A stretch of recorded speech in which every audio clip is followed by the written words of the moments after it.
The Pentagon's wild plan for mind-controlled drones.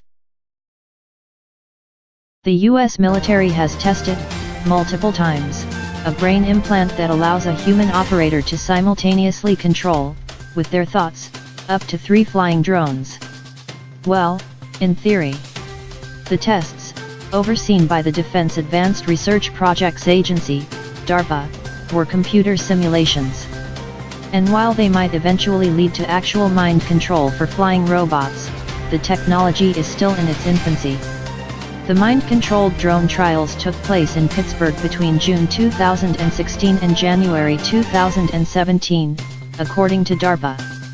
Using a bidirectional neural interface, a volunteer named Nathan Copeland was able to simultaneously steer a simulated lead aircraft and maintain formation of 2 simulated unmanned support aircraft in a flight simulator, Tim Kilbride, a DARPA spokesperson, told. Test subject Copeland, who is partially paralyzed, never actually steered a real drone using only his thoughts.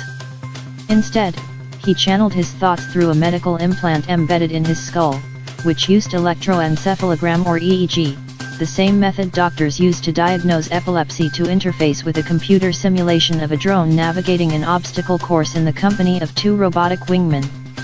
Nathan's task was to exercise vertical and lateral control to fly the lead aircraft through a series of hoops positioned in the center of the screen, while also maintaining/correcting the lateral course of the 2 support aircraft through their own hoops positioned in shifting locations at the top of the screen, Kilbride said via email. The technology is promising, and could one day lead to a direct interface between human operators and robots. That's right, mind control for drones. But there are limits. Vaguely controlling one drone is possible today. Directly controlling several drones, and with greater fidelity and full 2-way communication, is beyond the reach of current tech. Special code in Copeland's brain implant translated specific thoughts turn left, for example, into code that the drone can understand. This training process assists the computer with detecting brain patterns that correspond to specific cognitive commands, Chris Crawford, the lead developer for the University of Florida event, told local public radio. In our system, we train in a neutral state. Users are relaxing, calm, not blinking and in a push state. Imagine pushing an object forward. The drone, in turn, can scan its environment, detect an obstacle to its right, and beam back to the operator its own recommendation. I should go right, for instance. In a separate phase of the DARPA experiment, a test subject using an implant like Copeland's received these kind of directional signals back from a single drone, Kilbride said.